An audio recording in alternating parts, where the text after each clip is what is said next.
Hollow Man. This ain't exactly the H.G. Wells tale, but hey, a modern take on an old premise can certainly be fun every now and again.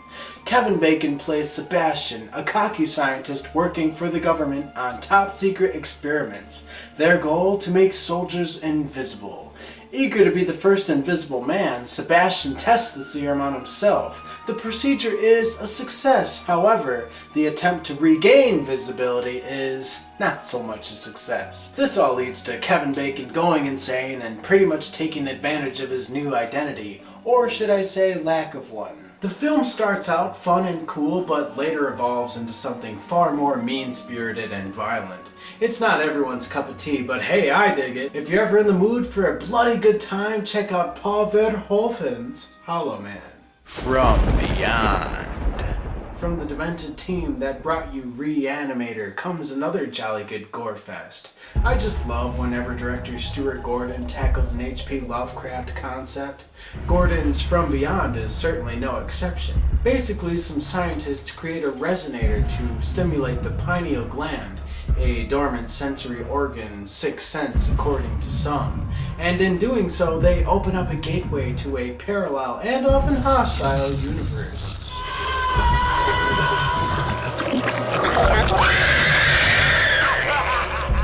The small team of scientists bears witness to some pretty extraordinary creatures going about their everyday routines. There's just one problem: these creatures can see them too, and they're not exactly friendly. Of course, there's far more to the film than that. It's very violent and sometimes quite perverse. I tell you, that Lovecraft had some very strange fetishes, and he was never afraid to incorporate them into his works. From Beyond is loaded with some pretty spectacular special effects, and its two leading actors, Jeffrey Combs and Barbara Crampton, are in fine form here. Check it out. Event Horizon. It's official. My absolute most favorite movie genre of all is when science fiction meets horror. I mean, if you think about it, pretty much half the films I've talked about so far are sci-fi horror thrillers.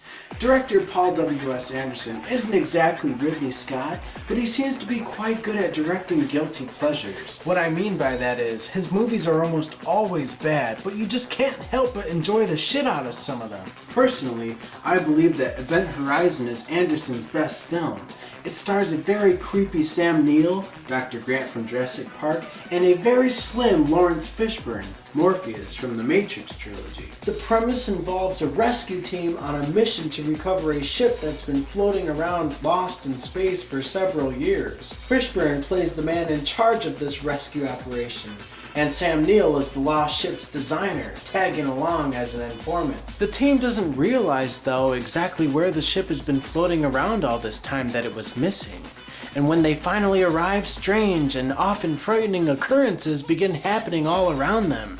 This film will have you questioning just where is it that black holes lead to? Hell?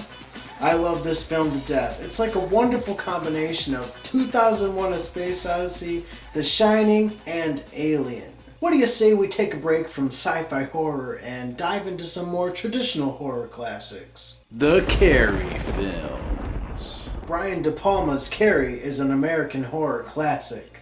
Looking back on it now, it may come off as a bit dated. It's about as retro 70s as you get. But that all adds to its unique essence. Sissy Spacek is great as bullied teen Carrietta White. Nothing seems to be going right for her. She can't play sports for shit, and her mother is an over-religious fanatic. If anything bad had to happen to somebody, it would happen to Carrie. She's just a magnet for bad luck. It's hard to watch her around her peers. They absolutely hate her. And why do they hate her? Honestly, I don't even think they know why. It's just something that's always been. Anyways, after an embarrassing incident in the girls' locker room involving Carrie experiencing her period for the first time, having no clue what's happening to her and thinking she's dying, one of Carrie's classmates, Sue Snell, actually sees through to the abuse that Carrie is going through every day. Sue then makes it her mission to try and turn things around for Carrie. She forces her boyfriend, Tommy, to take Carrie to the prom and show her a good time for once. Overhearing the news of Carrie attending a dance with a good-looking date. Several students vow to make it their mission to ensure prom night is the absolute worst night of Carrie's life. The infamous blood-drenching prom scene is heartbreaking at first, but it all leads to one epic finale of Carrie finally getting revenge on all of her evil classmates. As sick as this may sound, I really enjoy watching as Carrie kills the shit out of her peers. Telekinesis, man. That's every loser's dream power. I'd say the moral of this story is, don't pick on anyone, whether they're unintelligent, poor, ugly, fat, scrawny, anything. You just never know what they're capable of. Now, they may not possess telekinesis, but bullying can bring out stuff in people that you'd never expect. You ever hear about school shootings in the news? Yeah, scary stuff. That'll do for tonight's lesson on respect. Anyways, Carrie was remade for television in 2002. This time, Angela Bettis took on the role of Carrietta. This version is honestly quite sloppy and, for the most part, feels like a shot-for-shot remake of De Palma's film, only with weaker supporting actors. However, I personally prefer Angela Bettis' portrayal of the title character over Sissy Spacek's, believe it or not. Apparently, this version of Carrie was made with intentions for it to lead into a television series, which would actually make this the pilot, if you may, but there must have just been a lack of interest in the concept because, unfortunately, no such series came about. I think an ongoing Carrie series could have been quite fun, honestly, especially with Angela Bettis on board for it all. Oh well, I do have some other good news for my fellow Carrie fans. Another remake is going to be coming out soon. That's right, folks. Stephen King's Carrie is being adapted for the big screen once again. Now sure, remakes are becoming quite frequent these days, but I feel that this Carrie remake is in good hands. Carrie is being portrayed by Chloe Grace Moretz of Kick-Ass fame, and Carrie's psychotic religious mother is being played by Julianne Moore.